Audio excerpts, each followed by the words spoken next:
सुप्रभात दोस्तों। आज तारीख है 16 नवंबर, दिन रविवार। हिंदू पंचांग के अनुसार आज मार्गशीर्ष माह यानी अघन माह कृष्ण पक्ष की द्वादशी तिथि है। तो चलिए दोस्तों शुरू करते हैं आज की महत्वपूर्ण और आपके काम की बड़ी खबरें सिर्फ 20 मिनट में। लेकिन उससे पहले अगर आपने अभी तक वीडियो लाइक नहीं किया है तो वीडियो लाइक कर दे, और अगर आप चैनल पर नए हैं तो चैनल को सब्सक्राइब करना ना भूलें।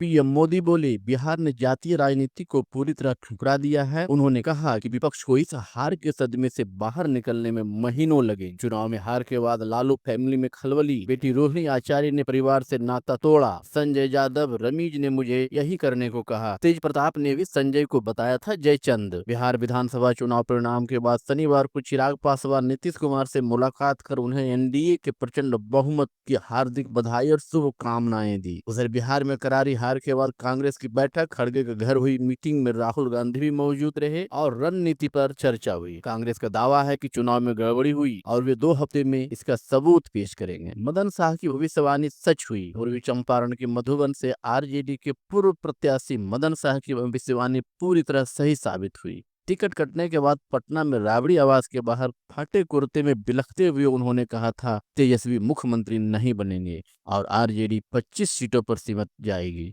नतीजों के बाद दिखा कि मदन शाह की भविष्यवाणी अब सच बनकर सामने खड़ी है। चुनाव में 0 नंबर लाने वाले जनसुराज बोली, जंगल राज के डर से हमारे वोटर एनडीए के साथ चले गए। ओवैसी की पार्टी एआईएमआईएम का शानदार प्रदर्शन। बीजेपी जेडीयू की लहर के बीच एआईएमआईएम ने आरजेडी से छीनी सभी सीटें वापस जीत ली। पार्टी ने 8 सीटों पर आरजेडी को हराकर चौंकाने वाला प्रदर्शन किया। फेमस अमेरिकन सिंगर मेरी मिलबेन ने बिहार की जीत पर पीएम मोदी की खुलकर तारीफ की। अमेरिकी गायक ने एनडीए की ऐतिहासिक जीत पर प्रधानमंत्री नरेंद्र मोदी, मुख्यमंत्री नीतीश कुमार और पूरी एनडीए टीम को बधाई दी। उन्होंने कहा, बिहार की महिला मतदाता इस चुनाव की स्टार है। प्रधानमंत्री मोदी ही वह सिद्ध नेता हैं जो रोजगार, आर्थिक समानता, प्रवासी समुदायों का उत्थान और महिलाओं का सशक्तिकरण सुनिश्चित कर सकते हैं। मेरी मिलबेन ने मैथिली ठाकुर की जीत पर भी खुशी जताई और कहा कि बिहार का अंकगणित हमेशा पीएम मोदी के पक्ष रहेगा। दिल्ली ब्लास्ट के आतंकी उमर का नया वीडियो सामने आया। उमर फरीदाबाद की एक दुकान से फोन चार्ज करते हुए कैमरे में दिखा है। अल फलाह यूनिवर्सिटी के खिलाफ 2 एफआईआर दर्ज के बाद जांच तेज हो गई है। धमाके से पहले हमलावर ने नमाज पढ़ी और पार्किंग में डेटोनेटर को कार बैटरी से जोड़ा। 3.5 घंटे इंतजार कर लाल किला के पास धमाका करने की साजिश रची। श्रीनगर के थाने में धमाका, 300 से 600 मीटर दूर गिरे बॉडी पार्ट्स। लोग बोले, हमने खोपड़ी गिरते देखी। विस्फोटक में बिना डेटोनेटर के धमाका सस्पेंस बना हुआ है। इस हादसे में 9 लोगों की मौत और 32 घायल हुए। लेफ्टिनेंट जनरल मनोज सिन्हा ने घायलों से मुलाकात की। कोलकाता टेस्ट खराब रोशनी के कारण जल्दी स्टंप्स हुआ। साउथ अफ्रीका 63 रन से आगे। कप्तान बाबूमा नवाद लौटे। भारत 189 रन पर all out. Rishabh Pant test में सबसे ज्यादा 6 लगाने वाले भारतीय बल्लेबाज बने। जडेजा 4000 रन और 300 विकेट पूरा कर चौथे भारतीय ऑलराउंडर बने। तो वहीं आईपीएल टीम केकेआर ने वेंकटेश अय्यर को रिलीज कर दिया, जो आईपीएल इतिहास के सबसे तीसरे महंगे खिलाड़ी रहे। सीएसके ने जडेजा, करन और आरआर ने सैमसन को रिटेन कर बड़ा दाव खेला। वहीं पंजाब किंग्स से मैक्सवेल इंग्लिश की छुट्टी। आईपीएल फ्रेंचाइजी ने 3 और प्लेयर भी रिलीज किए। इसमें एक ऑस्ट्रेलियाई और 2 भारतीय क्रिकेटर हैं। एक्ट्रेस कामिनी कौशल का हुआ अंतिम संस्कार। शुक्रवार को वरिष्ठ अभिनेत्री ने 98 साल की उम्र में ली थी आखिरी सांस। दोस्तों, खबरों में आगे कुछ विदेश से संबंधित समाचार। भारत का दोस्त ग्रीस ऐसा कदम उठाने जा रहा है जिससे तुर्की की मुश्किलें बढ़ने वाली है। ग्रीस जल्द ही आधुनिक मिसाइल प्रणाली हासिल कर सकता है और इसके लिए इजराइल से बातचीत चल रही है। दिल्ली ब्लास्ट से बिगड़ सकते हैं भारत तुर्की संबंध। दिल्ली बम धमाके की जांच में बड़ा खुलासा।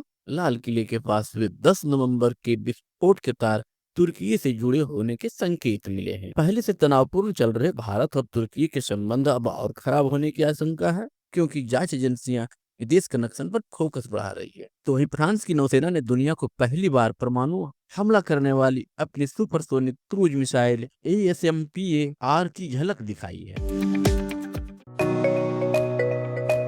दोस्तों इस हफ्ते सोना 4,694 रुपये महंगा होकर 1,25,000 पहुंचा, जबकि चांदी 11,092 रुपये महंगी हुई। 2025 में गोल्ड 48,632 और सिल्वर 73,350 रुपये चढ़े। आज 24 कैरेट सोने की कीमत 1,24,794 प्रति 10 ग्राम, जबकि 22 कैरेट सोने की कीमत 1,14,311 रुपये प्रति 10 ग्राम और 18 कैरेट सोने की कीमत 93,596 रुपये प्रति 10 ग्राम है, जबकि चांदी की कीमत 1,594 रुपये प्रति 10 ग्राम है। रिटेल महंगाई 14 साल में सबसे कम अक्टूबर में 0.25% रही। खाने पीने का सामान सस्ता होने का असर दिखा, जबकि यह सितंबर में 1.44% थी। आंध्र प्रदेश में अडानी ग्रुप करेगा 1 लाख करोड़ का मेगा निवेश। असम में भी कंपनी ने 63,000 करोड़ के निवेश का किया बड़ा ऐलान। विशाखापट्टनम में अडानी ग्रुप बनाएगा अत्याधुनिक टेक पार्क, हजारों युवाओं को मिलेगा रोजगार।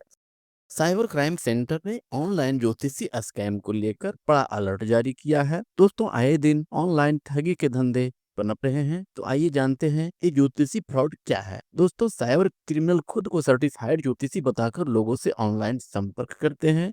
पहले फ्री कंसल्टेशन देकर लोगों का भरोसा जीतते हैं, फिर धीरे धीरे महंगे रेमेडी और पूजा के नाम पर पैसे मांगते हैं। रूस का पहला एआई रोबोट डेब्यू के दौरान गिरा, ऑर्गेनाइजर ने काला पर्दा लगाकर छिपाया। डेवलपर बोले रोबोट लर्निंग प्रोसेस में है। भारत G20 में सबसे तेजी से बढ़ने वाला अर्थव्यवस्था बना रहेगा। मोदी जी का अनुमान है कि 2027 तक 6.5% ग्रोथ की दर से इंडिया की इकोनॉमी बढ़ती रहेगी। अमेरिकी टैरिफ का असर नहीं होगा। 999 सीढ़ियां चढ़ने के चैलेंज में फेल हुई चाइनीज कार बीच रास्ते में फिसली, रेलिंग तोड़ी। टाटा का रेंज रोवर ने 2018 में बनाया था रिकॉर्ड।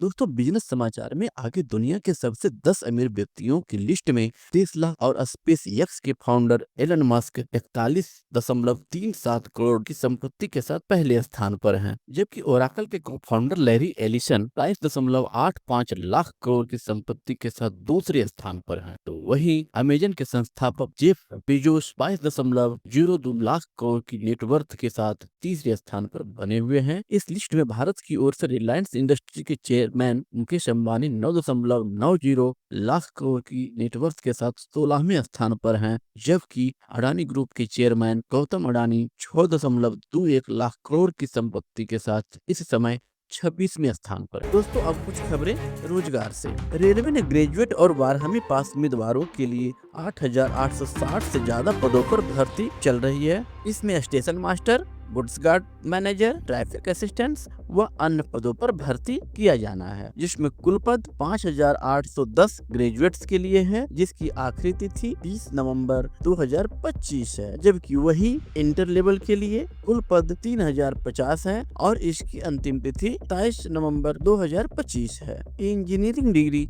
या डिप्लोमा धारकों के लिए रेलवे जूनियर इंजीनियर की 2,569 वैकेंसी निकली है, जिसमें JE, depot material superintendent, chemical और मेट्रोलॉजिस्ट असिस्टेंट की कुल पद 2,569 हैं, जिसकी योग्यता इंजीनियरिंग डिग्री या डिप्लोमा और अंतिम तिथि 30 नवंबर 2025 है।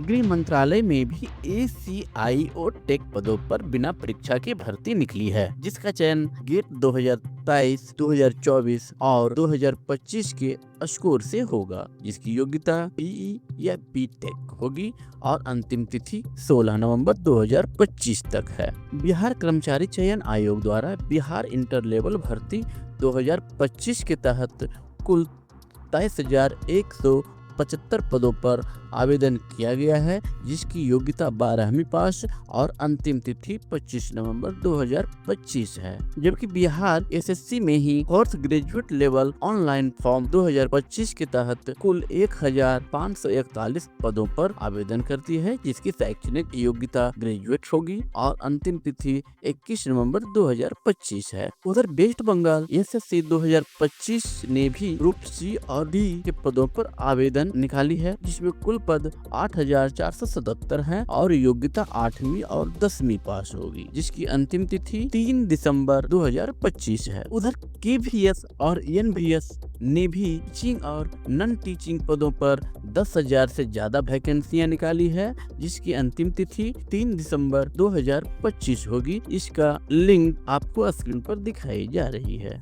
चलिए दोस्तों, अब खबरों में आगे देखते हैं आज का राशिफल। सबसे पहले मेष राशि। अध्ययन और ज्ञान में वृद्धि होगी, सम्मानित लोगों का साथ मिलेगा, रुके कार्य पूरे होंगे, अनावश्यक भाग दौड़ से बचें, परिजनों से मुलाकात के योग हैं। आपका शुभांक 2, 5 और 7।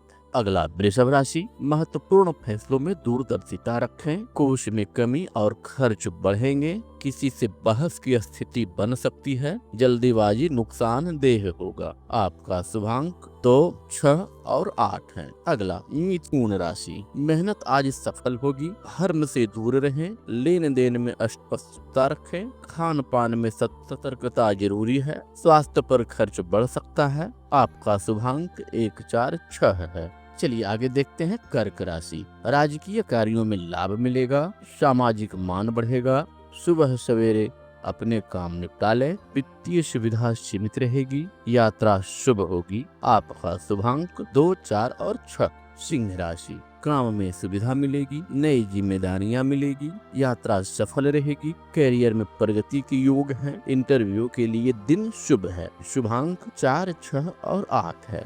कन्या राशि। पुराने संकट फिर परेशान कर सकते हैं, संघर्ष बढ़ेगा पर कार्य सिद्ध होंगे। नजदीकी लोगों के लिए बजट मैनेज करना पड़ेगा, बुरी संगति से बचें। शुभांक 5, 7 और 8 है। तुला राशि। पिछले कार्यों से लाभ मिलेगा, थकान रहेगी, कुछ करीबी लोग नुकसान पहुंचाने की कोशिश कर सकते हैं, सहयोग से कार्य बनेंगे, धार्मिक यात्रा का योग है। शुभांक 5, 7, 9। वृश्चिक राशि। स्वास्थ्य सामान्य रहेगा, दाम्पत्य जीवन मधुर रहेगा, कामकाज की रुकावटें दूर होगी, लेन देन की समस्या खत्म होगी, व्यापार ठीक चलेगा। आपका शुभ अंक 2, 5 और 7 है। धनु राशि। संतोष रखें, सफलता मिलेगी, नौकरी सामान्य, पढ़ाई में मन कम लगेगा, जीवन साथी का सलाह लाभदायक रहेगा, दाम्पत्य जीवन सुखद है। आपका शुभ अंक 4, 5 और 6 है। मकर राशि। मनोरथ सिद्ध होंगे, सहयोग बढ़ेगा, लेन देन की बाधाएं दूर होगी, धार्मिक कार्य में खर्च बढ़ेगा, कारोबार में अड़चनें बनी रहेगी। आपका शुभ अंक 4, 7 और 9 है। चलिए अगला देखते हैं कुंभ राशि। स्वास्थ्य में ताजगी रहेगी, नई ऊर्जा मिलेगी, नौकरी व्यापार सामान्य से बेहतर रहेगा, शुभ कार्यों में लाभ मिलेगा। आपका शुभ अंक 3, 5 और 9 है। मीन राशि। योजनाबद्ध तरीके से काम शुरू करें, सफलता मिलेगी, मित्रों से मुलाकात होगी, धर्म कर्म में रुचि बनी रहेगी, रोका धन मिल सकता है। आपका शुभ अंक 3, 6 और 8 है। इस अंक में बस इतना ही। वीडियो पूरा देखने के लिए आपका बहुत बहुत धन्यवाद। कृपया वीडियो को लाइक कर और चैनल को सब्सक्राइब कर हमारा हौसला बढ़ाएं। धन्यवाद। आपका दिन शुभ हो।